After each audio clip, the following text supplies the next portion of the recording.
Hi, this is Mr. Y. So this is a game that took place just yesterday, which was May 28th. This is in round 3 of the Britain Acres Chess Championships. Game on board 1 between Aiden and Collin. Aiden had the white pieces, Collin had the black pieces. Collin outrates Aiden by about 360 points, so we would expect Collin to win, and you can tell by the fact that I'm mentioning this that maybe he didn't. It was an interesting game, primarily for the psychology. I think there's a lot to learn here. So we have Aiden playing e4. Collin played his usual response of late, his variation of the Peerts. I'm going to start calling it the Collin variation. Knight f3, bishop d7, and bishop c4. And then we have knight f6, knight g4. So Aiden is going on the attack. This is quite aggressive. I usually don't recommend making a second move with a piece until you've made at least developing moves with all your other pieces. Within reason. There's no compelling reason to do so at this point. He's just putting a lot of pressure on Collin's f7 square.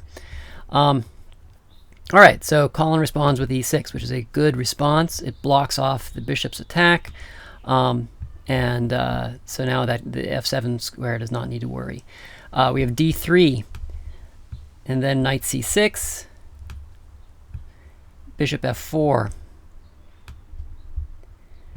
and then we have Collin wants to kick this bishop away. He doesn't like where this bishop is, so he pushes this pawn forward. Now you can probably spot the problem with that. I'll give you a couple seconds to find it if you haven't already.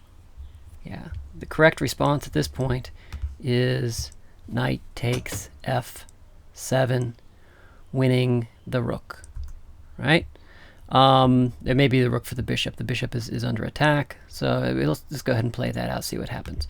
Knight takes, and then we have queen has to move, knight takes h8, and then presumably, yeah, Collin would take the bishop, and white is doing pretty well at this point. This knight is probably trapped. May have trouble getting it out.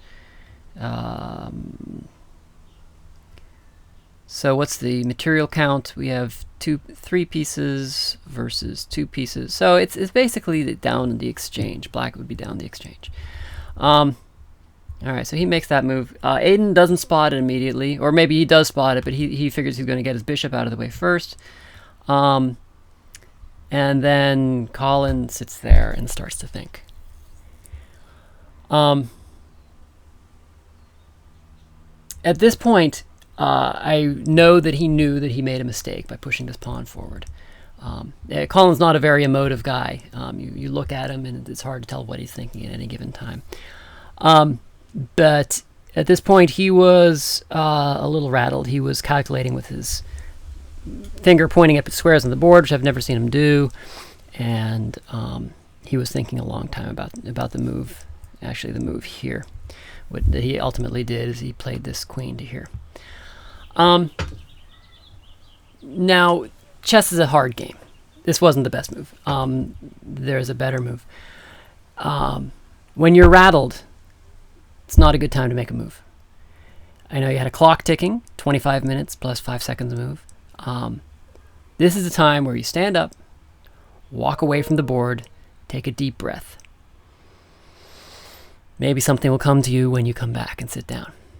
You have to stand and breathe, not think about the game for about 30 seconds. Take your time. Don't look at the board, because you've already been looking at the board. Now when you come and sit down, maybe you'll spot that. And then what do we have?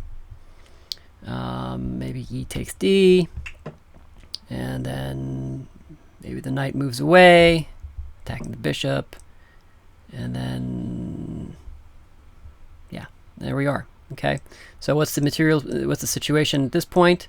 I suppose white could perhaps re-attack here with, no, it's not going to work. Well, you've got a chess game, okay? Black's a little, white is a little bit up, but not too much. Not a huge deal. Okay, so you didn't spot that. Instead, you moved your queen there, avoiding the fork. Collin comes in here. It's still not over. You're rattled. I can tell. You don't want to put your rook here, even though that's the best move, because you're worried about something like this, perhaps. Attacking the king, you've got check, and you've got a revealed attack on the rook. Probably what you're thinking. But even that's not so bad. You take the knight. And then he takes the rook, and you take the bishop, and you're actually okay. Right? Okay. So it's hard. This is where it gets really hard, is where you are the favorite. You've made a mistake. And it's you have to settle your nerves, and it's one of the hardest things to do in chess. So you missed the right move on this move. You should have played here. And then you missed the right move on this move. You should have played here. What did you play? You played f3. No, wait a minute. Bishop g4. Okay, attacking the queen. Seems pretty reasonable. But that allows f3, which gains the tempo back on the bishop, and now you're losing the rook. Again, you would have spotted that if you weren't breathing hard. So yeah, looks like a good move, but it loses the tempo. There goes the rook. Okay, then you castled. Okay, from then on, it's just Aiden played a nice, strong game from here on out. We can go through it fairly quickly with g6, knight c3, bishop g7, attacking the knight rather. What does he do? g4, counterattacks on the bishop. Rook takes the knight, pawn takes the bishop, knight takes the pawn on the rim, d4. Then we have queen h4, hoping to get some sort of counterplay down here in the corner, because white doesn't have much pawn structure here in front of this king. Unfortunately, this pawn is pretty well supported. This pawn is pretty well supported. Both of these squares are out because of the pawns protecting them, so you can't get the queen anywhere useful. Also, this square is out. So it looks like you might have counterplay, but it's hard to get anything going.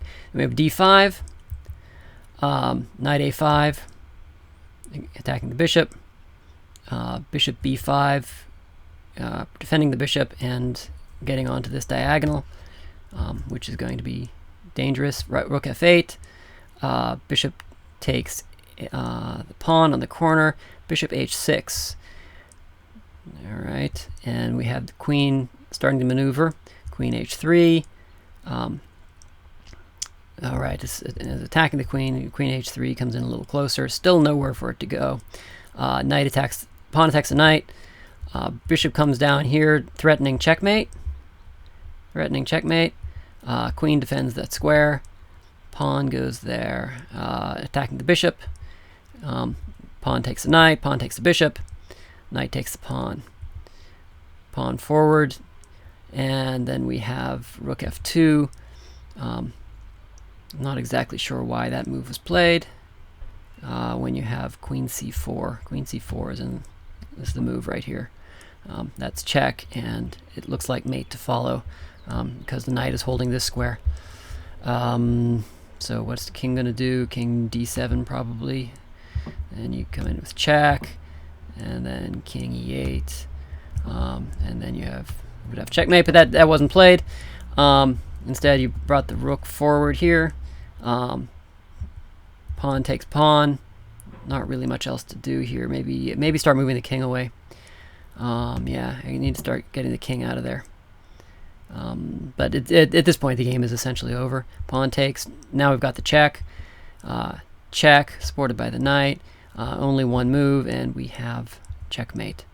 Very nicely played, Aiden. Congratulations on a 360 point win, and for taking sole possession of first place in the tournament with 3 wins. You're the only one there right now with 3 wins, which is impressive.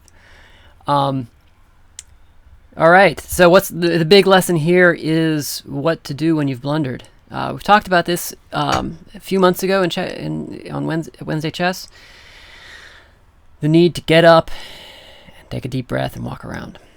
So let's go back to that position. Let's go back here.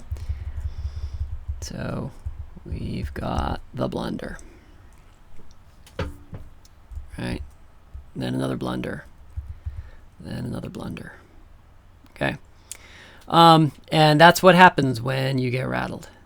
So the important thing is to regain your composure somehow and get back to the chessboard. All right. We'll see you next week. Go play chess. Really enjoyed going over this game. It's well, that's chess. It's like life. All right. See you next week. Take care. Go play some chess. Bye-bye.